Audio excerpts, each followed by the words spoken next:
Welcome to the Minority Business Report, where we talk about positive things that are happening in Anne Arundel County. I am Joanne Jackson, Anne Arundel County Minority Business Enterprise Coordinator. And my guests today are Diana Grady and Veronica Wright of Grady, Wright and Associates in Glen Burnie. We're delighted to have you on our show today. But before we get started, can you tell our viewing audience a little bit about yourself, where you're from, and what it is that you do? We'll start with Miss Grady. Well, good morning, Joanne. Thank you for having us. I'm Diana Grady. I'm originally from New York, transplanted to Maryland. An insurance agent. I've been in the insurance industry for over the last 25 years, placing policies, working in risk management. But I am a product of New York, but now I'm a Marylander, working in a very exciting industry. And Diane, where'd you go to school? I went to school in New York. I got my advanced degree from Long Island University. I'm a Harlemite. I was born and raised in Harlem. So I'm truly transplanted here in Maryland now. I'm glad you're here. Thank you. And Ronnie? Thank you for having us, Joanne. I'm a local. I was born in Virginia, but I've been raised in Baltimore and went to the local schools there, a graduate of Towson State University. I've been involved in the corporate environment with the space program and ultimately with MTA and various other positions before I became an independent insurance broker. My background has been over 25 years in insurance and risk management, and Diane and I came together in early 2000 and developed Grady, Wright and Associates after going through a captive agency with Allstate Insurance and then independence in DC. So I'm happy to be here with you today and sort of talk about business and how we as small business owners have gone through the challenges of growth and ultimately success as we would like to see it. Well, that's why I want you to be on the show today. Thank you. I'd like to start off by saying that I owe you ladies a world of thanks and gratitude for your support for the county's Minority Business Enterprise Program over the years. I was looking at some archives and I noticed that you both volunteered to help me pull off that Bankers Forum at Waugh Chapel in 2003. Wow, that long ago. Yeah. I believe it was that long ago. Yes, Well, it was. amazing. Yeah. We've known each other that long. So again, I want to thank you both. I couldn't have done that without you. And now let's get back to Grady Wright. It's always interesting to see what 9-to-5ers were doing before they discovered that they were entrepreneurs. And what experiences prepared you for going into your line of business? And when did you reach that aha moment? Ronnie, we'll start with you. Well, I think the spirit has always been there for me. It is just taking that step, if you will. It's saying, I'm going to do this. And I actually had an excellent job in corporate America. I learned a lot. I grew very well in the space program, and it was challenging, but it was also sort of limiting. And I had a lot of good support in the industry, but somehow I had a burning desire to just be my own boss. It's this attitude of I can handle this and I can do this. So I started out as a Subway sandwich and salad owner. So I was a franchise owner actually as an independent person. So to go from corporate America with great offices, excellent vacation, just an awesome atmosphere to sort of mopping floors at 2 a.m. in the morning became an adjustment for sure, but it also gave me the freedom to understand better the other side and the ability to be able to make decisions about things on the fly sometimes even. But what I would say if I look back on this is that I should have planned better so that ultimately, when you make mistakes, then you're able to recover. So, Absolutely. I mean, it's a long process, and nobody can ever tell you exactly what to do and how to do it. But I believe if you have the desire and you really have a focus on what it is you want to do, then sky's the limit. There is no limit. What year was that, Ronnie? I actually started Subway in 1989, and until my mom became ill, I kept the business for like 6 years, and it was in northern Baltimore, actually in Aberdeen, Maryland, and so the area, I was new to that area because I came from the Baltimore area, and met a lot of great people, got involved in community, had a lot of support with the chamber in that area, so it was a different environment, but it also was a different experience, but it also allowed me to grow in a whole different capacity as an entrepreneur and a business owner. So I wouldn't change it. I would change some of the ways that I've done things, and obviously some of the decisions, because that's just part of growing. But overall, being your own business owner is, to me, the best thing in the world. Excellent, Yeah. excellent. And Diane, when was your aha moment? Well, I started off in corporate America. I was a manager with New York Telephone and then 9X, and I went on to work as a project manager for various programs in New York. And I've always wanted to be in charge to do it better. I always felt that, if they could just do it this way, that would make the success or failure of the project. I love sales. I was always selling something, and I enjoyed being in front of the audience. Oh, that we know. So as a result, when I got transferred from New York, New Jersey area down to Maryland, as I left the company I was with as a corporate manager and struck out on my own in insurance, being a Allstate agent. That was interesting, but I was really a financial services kind of person, so I wanted to figure out a way, how do I do them both together? And the best way I could do that was probably becoming an independent agent, where I could select the companies that I would work with and do those things I thought would make it successful. The aha moment of what I was doing in general came with experience and longevity at the time. I mean, I really had no mentor per se, and it was like feeling your way through. Fortunately, I had Veronica, and we could share some ideas and information, and we were able to take time off and lean on each other like that. But if I had to say, aha, it would be now. Aha, you know what I should have done? Some things I would have done better, and I won't say I would have changed some things had I known. And that's why it's so important to have a mentor if you can. Being a first generation college graduate in my family, and just really striking out there and saying, I can do this, has been interesting. I think I would have worked more on the business than in the business had I had an opportunity. Now I would encourage everybody to do that. I perhaps would not have started a scratch agency. I would have put more emphasis on building up a more mature agency so that I would have that kind of time. But in all, it was my experience. It's been exciting. If I had another 20 years to go forward, Yes, you do.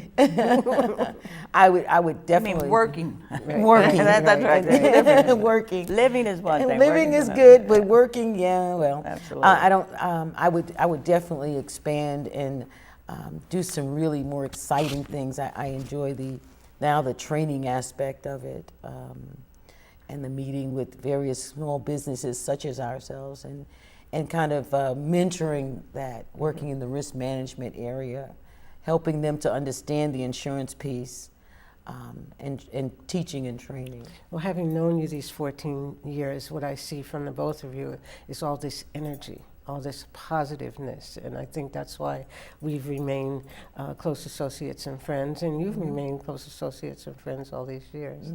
But when you first started this partnership, what goals did you envision for the company, and why Glen Burnie?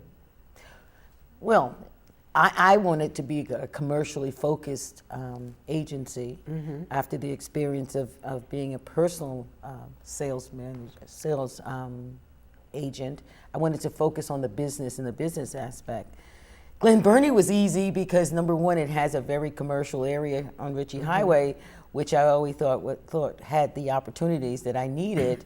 And it didn't help that I'm a Glen Burnie resident, so that was an influence as well. So I saw us growing as a commercially focused with ancillary products such as auto and home, but our main focus being a risk management and insurance, commercial insurance. So what did you see as some of your goals, Vernie, when you first started? Well, independence, obviously, that's what most people see when you have your own business.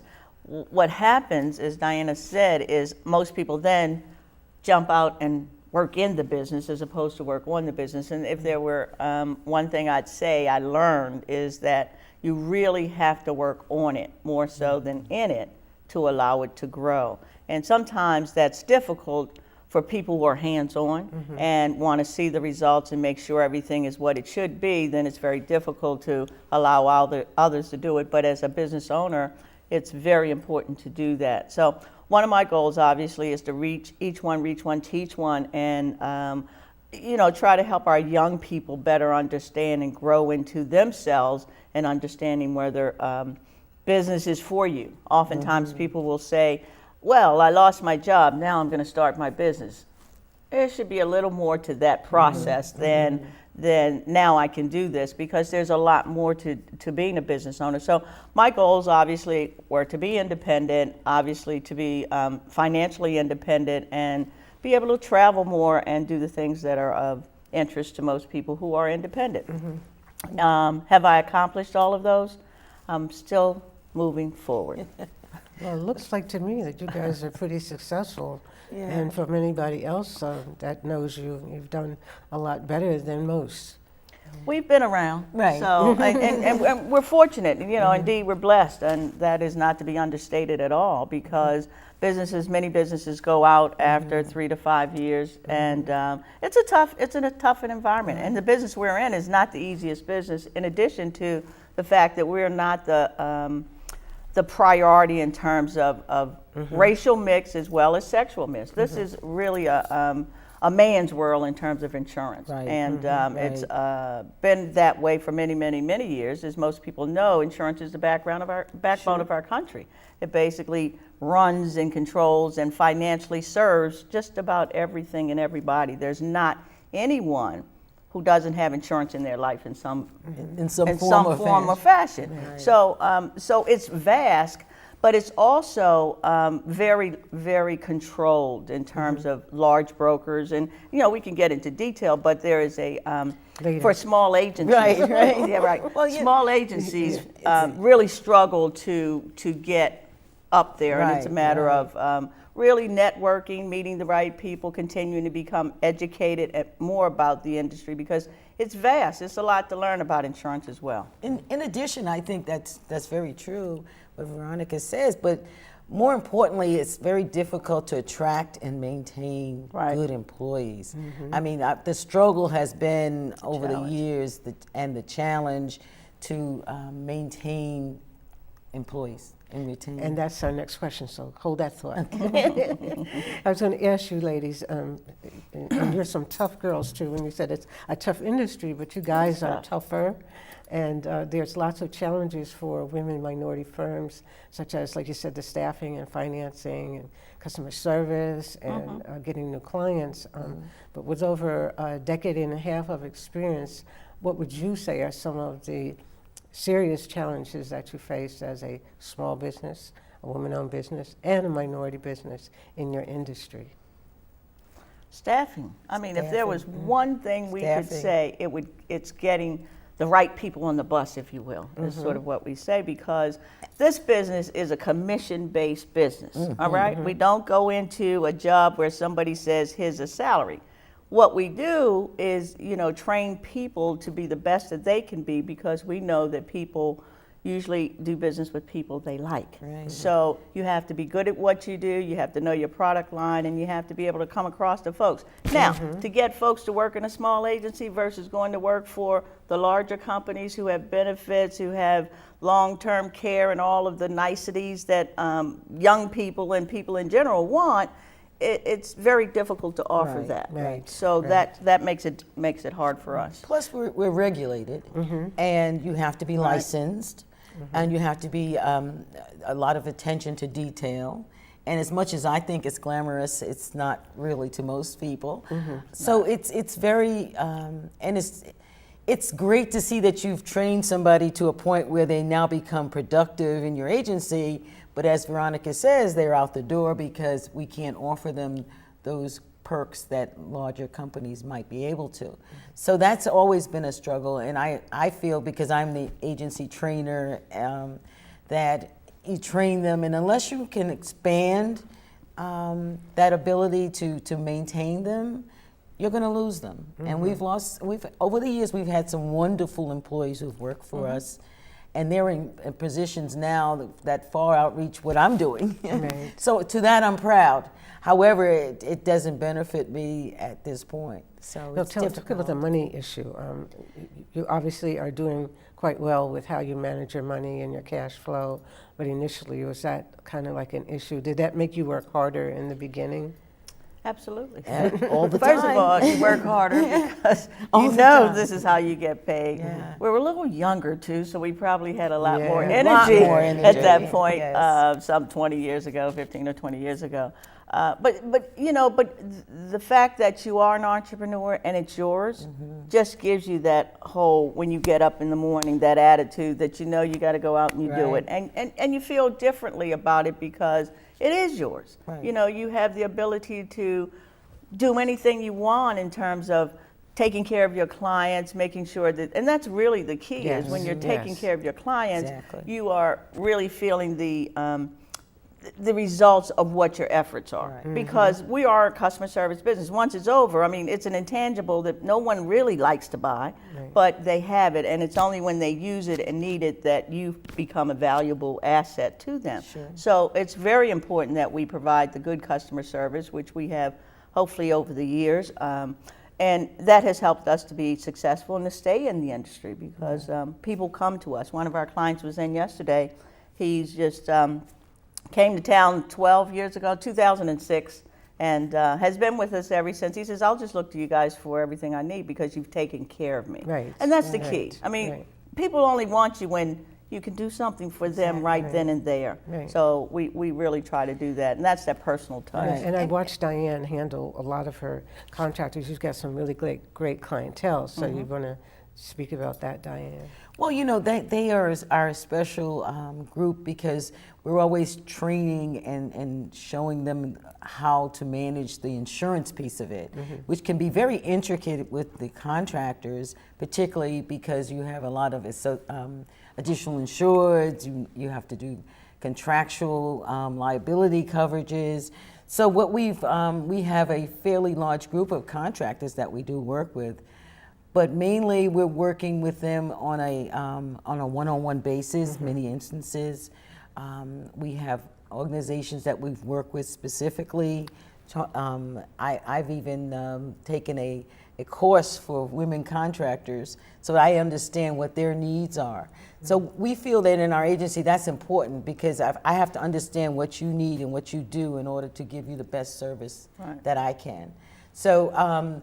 Those groups of contractors have helped us survive over the years as well. And they continue to come to us, which we're proud of, to ask for advice, and they bring their friends. And that's how we survive, through the networking and the referral system.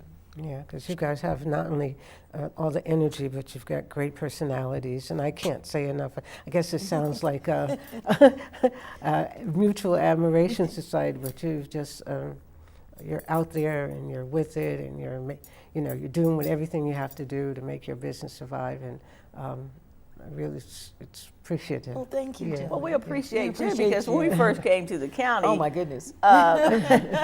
Joanne Jackson was the person to meet, and we were fortunate enough to meet you at one of the events at Michael's, I believe it was, right? It was Michael's. And ever since then, I think we just clicked, and the opportunities that you've exposed us to, and the people we've met here as well, has really enhanced our ability to grow as well. So we appreciate your Thank you. support in our business and our growth, because you've done it not just for Right. us, but you've done it for many Sure. businesses in the county. So I know we speak for many to say Right, thank you right. very much. And thank you, Joanne, because you got me to network more.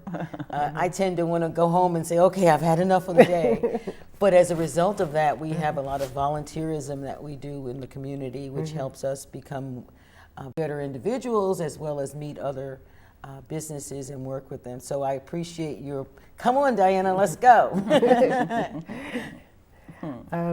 And you both are expert in your own field of insurance, but also with minority enterprise development. And I understand that your company has obtained both state and federal certifications. So how have these certifications benefited your company?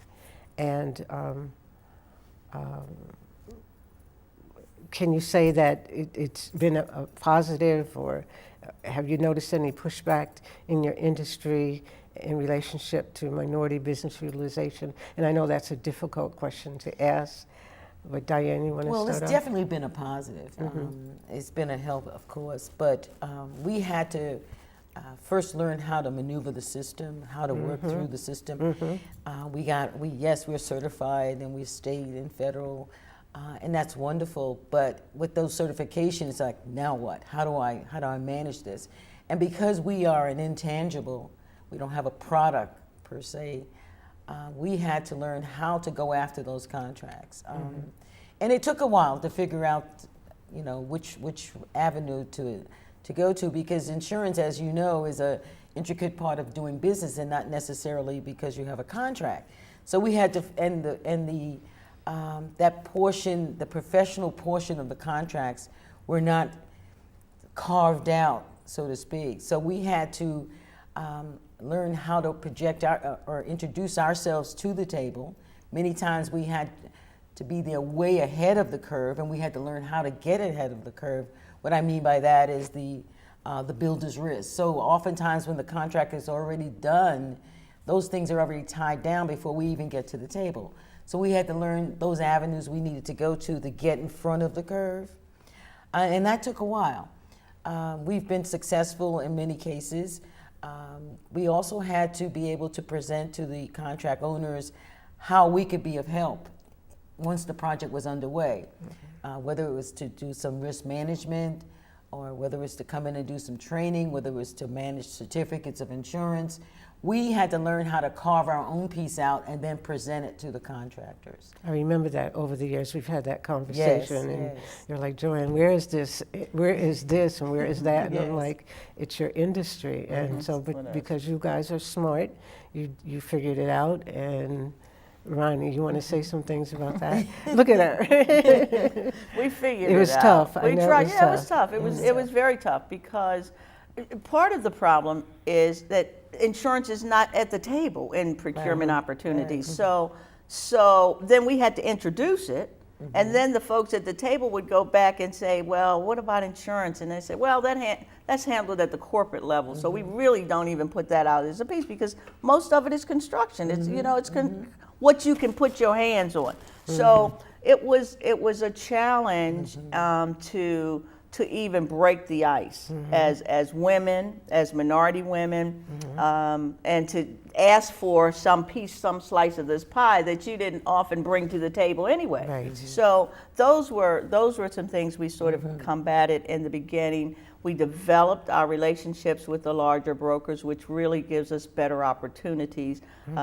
It just takes a lot of capacity, and as you know, oftentimes through the through MBE, they always ask about capacity, because that tends to be the problem at the lower levels. Yes. where we cannot manage to do all of those things. So it is very important to partner, because we're a team. Yes. And if you work together with those who know, everybody grows. That's right. And that's kind of what we've done over the years, is learn how to And you do it well. get through it. Yes. Thank And you. We you do it try. well. You do. It hasn't been easy, but people have been also very supportive. And I have to say, when we sit at the table and speak to them about our experience and what we want to do and how we will be teammates, it has been receptive. So overall, we've been received very well in the industry. I won't complain. And I don't think the private industry hears that a lot from minority business per se, and somebody in your industry per se. So my hat is off to you. You've kind of achieved your goals of things that we've talked about at least 10 years. Yeah, And absolutely. you saw it and you found the way to get in there and get the job done. Yes. That's your success. Yeah. That's your success. Never quit. I guess Yeah. that would be an Right. advice. Never Right. quit. Never quit. And a lot of times we find ourselves working as an indirect insurer, whereas the subcontractors that work for the main contract, we might work with them. So we're not directly in the mix, but we're working with those people who are helping them behind the scenes. And that's important too, because then, we know that they're set up to go do the job as a sub. And so that's. And I think all of that has to do with the fact that you two and myself, we're all community-based, and we have a tendency not to forget our community roots and how that whole thing, works. Somebody helps you, you help them, and you play it Absolutely. forward. Exactly. And which brings me to my next question, is that you both are advocates for community development, youth entrepreneurship, as well as minority business. Can you mention some of the organizations you're affiliated with that bring a sense of balance to your life? Well, I'm balanced by my Continentals. I work, Continentals is a public service women's organization whose sole purpose is to help children. And I'm particularly associated with the Prince George's County Continental Group. Oh, you're in my territory. Yes, I'm in your territory. And they're a wonderful group of women. I'm actually the chairperson of the employment committee. And what we do from program year to program year, because we work parallel to the school year, is to help students with their resume writing, with their skill sets to get them the job. And hopefully this year we'll be able to actually do some placement. So that's a wonderful thing that keeps me involved. I think the youth of today are our sophisticated business people of tomorrow, and if we don't help them at this point, we're lost. And that keeps me grounded. It keeps me very busy too, in terms of my volunteerism with the community. Yeah, and I helped you on that project. Oh, absolutely. And we're going to be Both showing were, some pictures of Exactly, that during exactly. the course of the show. That was really interesting And that thank we you could for do that. those mock interviews, and the kids really appreciated that. You could see it when they talked to you, and although they don't have that in probably Prince George's County, they certainly have it in Anne Arundel. All the signature schools in the county have mock interviews. And Yes. I've just learned a lot about the level where these kids are. We didn't have those opportunities, No. but these children are very bright, they're eager, they want to learn, and I applaud you, Diane, Well, for thank doing you. that. Thank But you. you've also done a lot of other things. Yes, I've done a lot of other things right here in Anne Arundel County itself. Most of it is with children. I have worked with some, we have mentorships with, and I shouldn't call them children, they're young adults. The college level students, we're doing some mentoring in our office. And you've training also them. done some NAYA stuff. Oh, yes, yes, Naya, and so has Veronica with the National African American Association. We were the founders, both myself and Veronica, of the Central Maryland NCCM chapter, National Capital, Central Maryland chapter, which spans DC as well as Maryland, Virginia. and Virginia. What else have we done with them? We've done some Legislative. meetings Yeah. down. So on the Hill, normally we go every year on the Hill to talk to our various Through NAYA? congresspersons. Through NAYA. Through NAYA. Through NAYA. NAYA is an organization that literally supports African American insurance brokers and agents in terms of networking, developing, growing, and having an association that allows us to grow is the bottom line. So they have been around for probably less than 20 years. It's probably more like 15. Now say their 18 name years. again.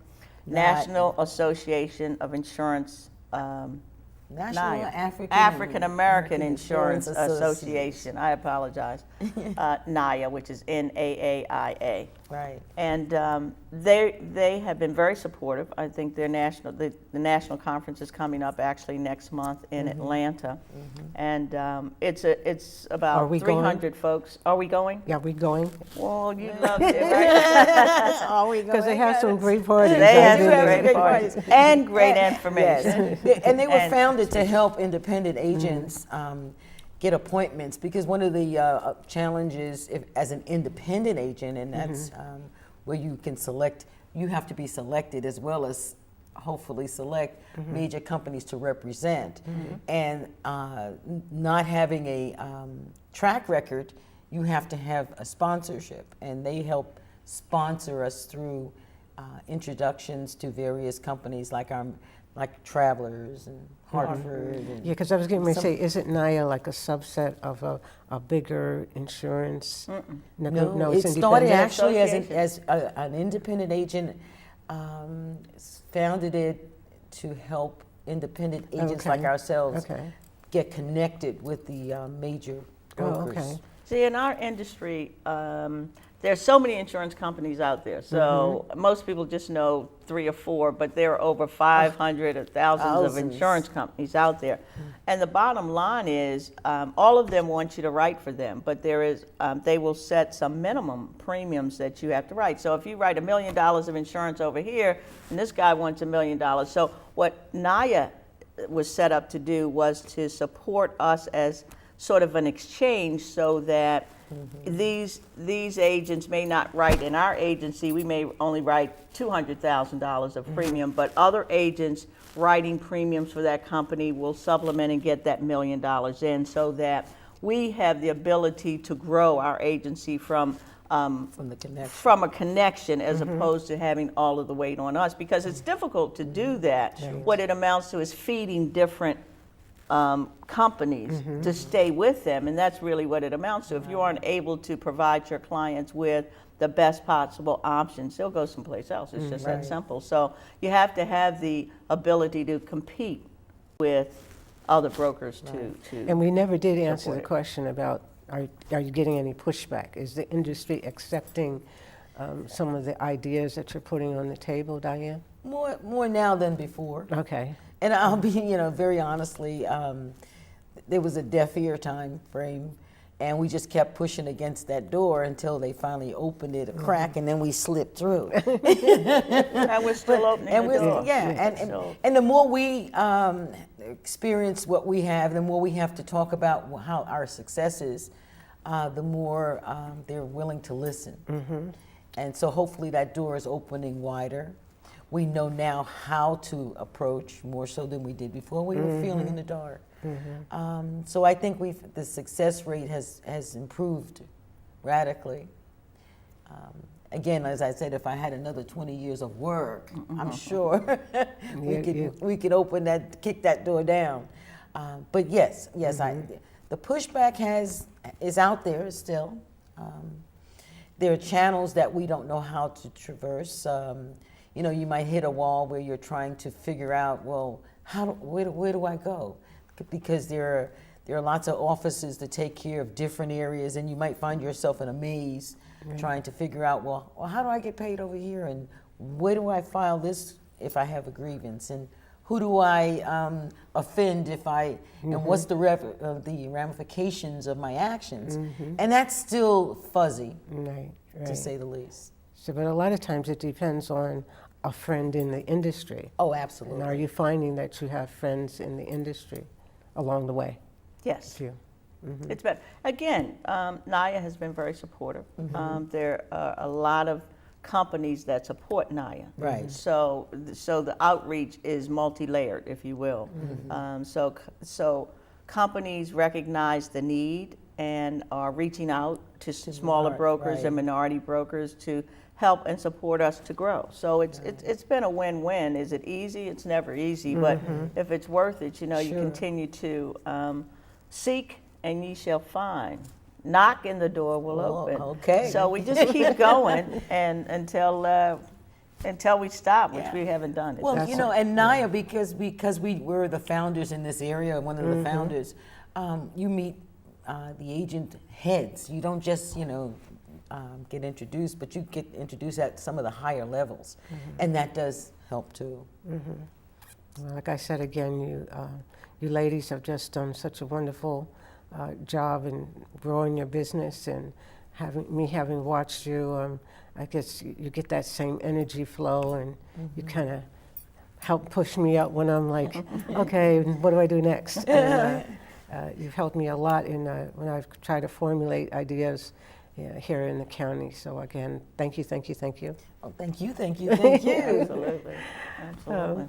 As we close out this segment, what recommendations or words of advice would you give our audience to anybody who's interested in starting a business, and particularly focusing on some of your lessons learned? Wow. Well, one of the things, and I said this earlier, is to really have a plan and work on the business more than you may work in the business. Some of my lessons learned is I would have replaced myself long before now. Now I'm struggling to replace myself, so it'll give me the freedom of movement. So I would say to any business owner, have a well-rounded plan in place and be ready to get out from behind the desk, meet people. Networking is key. Sometimes it's not what you know, but it's who you know that gets you the job. So I would definitely recommend a mentor, and mentoring. That's always rewarding as well as helpful if you're small and you're trying to build capacity. So those would be my words of wisdom. Have a plan, work that plan, be willing to change that plan if it's not working. So evaluating is important. And successes come with failures, and failures come with successes. So Absolutely. you have to really be Absolutely. willing to look at it all. In the right perspective. Exactly. Not beat yourself up too bad when things go wrong. No. I used to do that all the time. It's like, why didn't this work? And take But the time for reality- you yeah. too. Yeah, it's important. Yeah. We found ourselves working 7 days a week, 24/7, and that's just not healthy. So we got to work in all those things. You have to enjoy what you're doing. And if you wake up and you don't like going, then you don't need to be there. Right, So absolutely. you have to keep it healthy. Yes. Yeah. Ronnie, what are your lessons learned and words of advice?